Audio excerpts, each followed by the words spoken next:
I want to start in Luke chapter 19, the first 8 verses. And Jesus entered Jericho and was passing through it. And there was a man called Zacchaeus, a chief tax collector, and he was rich. So this is telling us that Zacchaeus was not a real honest guy. Tax collectors were probably hated more than any other group of people in those days. And so he not only collected taxes, but he obviously got rich himself by taking other people's money.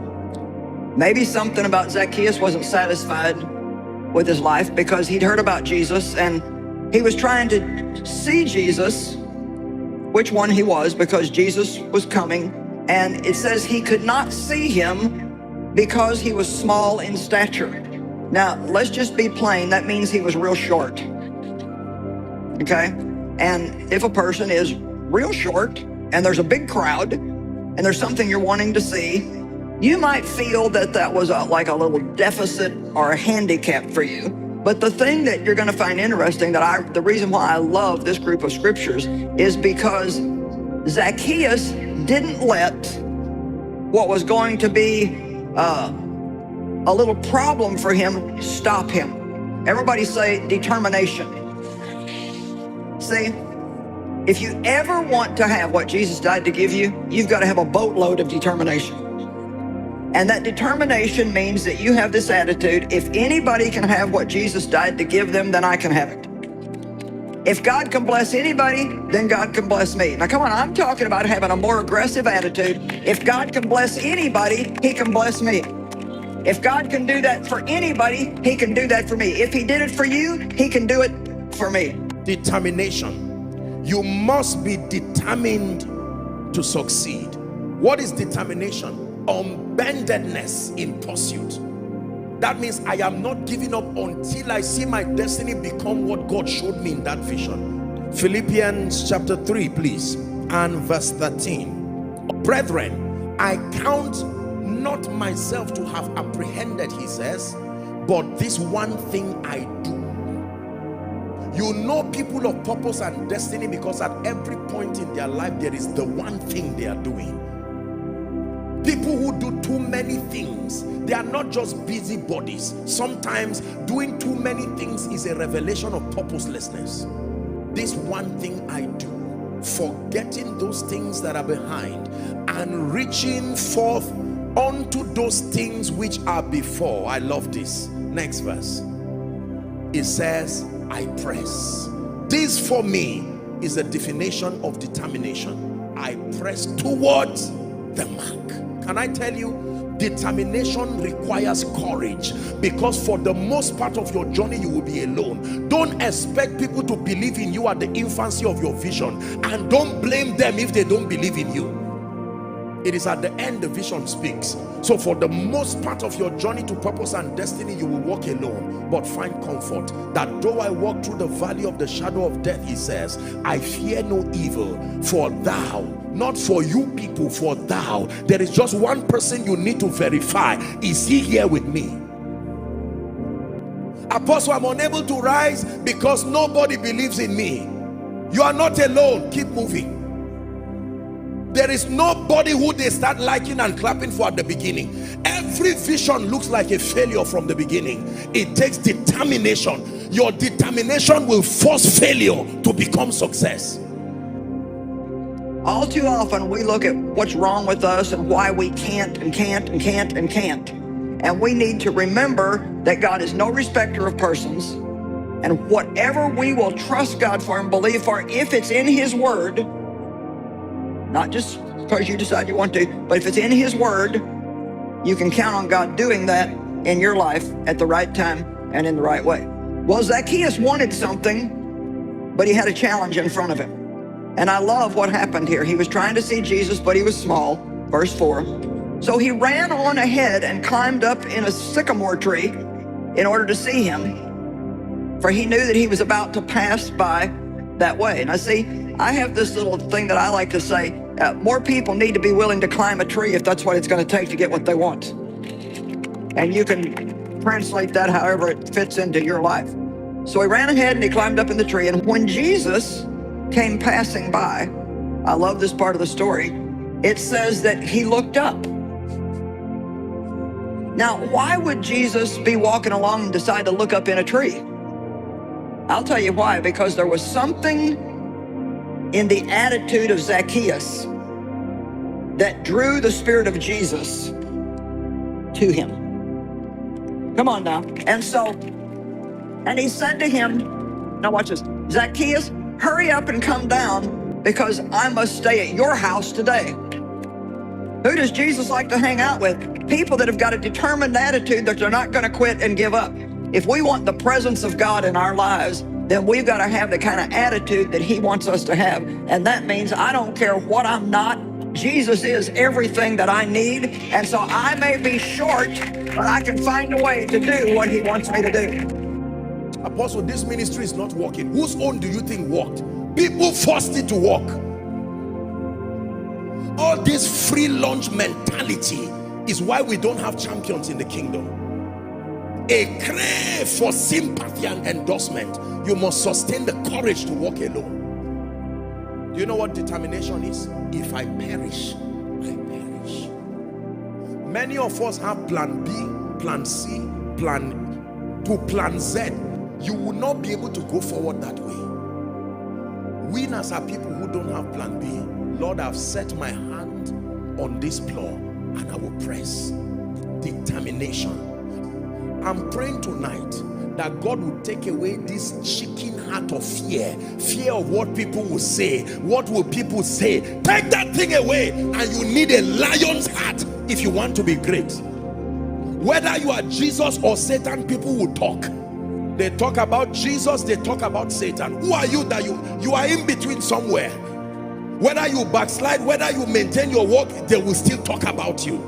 It's important to preserve your integrity and all of that, but let me tell you the truth. Don't allow yourself to become a slave to people's opinion. What does God desire for my life? And you fire on. I know God has called me to be a man of God, and someone looks at you and says, now for you preach a sermon and for the first time I slept in church. No problem. Let him mock you. Accept it as a positive challenge. After all, Peter too, they tried to pray for somebody, and remember what happened? But the time came, his shadow. Everybody say determination.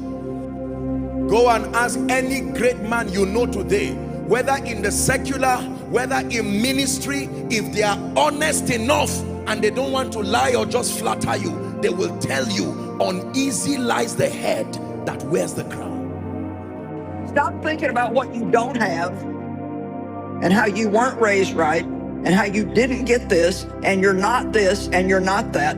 Don't focus on what you're not. Focus on who he is and what he can do through you.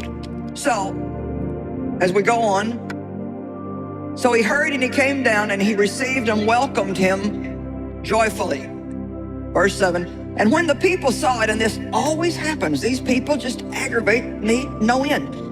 When the people saw that Jesus was going to go to Zacchaeus' house, they all muttered among themselves, indignantly complaining, he has gone to be the guest of and lodge with this man who is devoted to sin and is a preeminent sinner.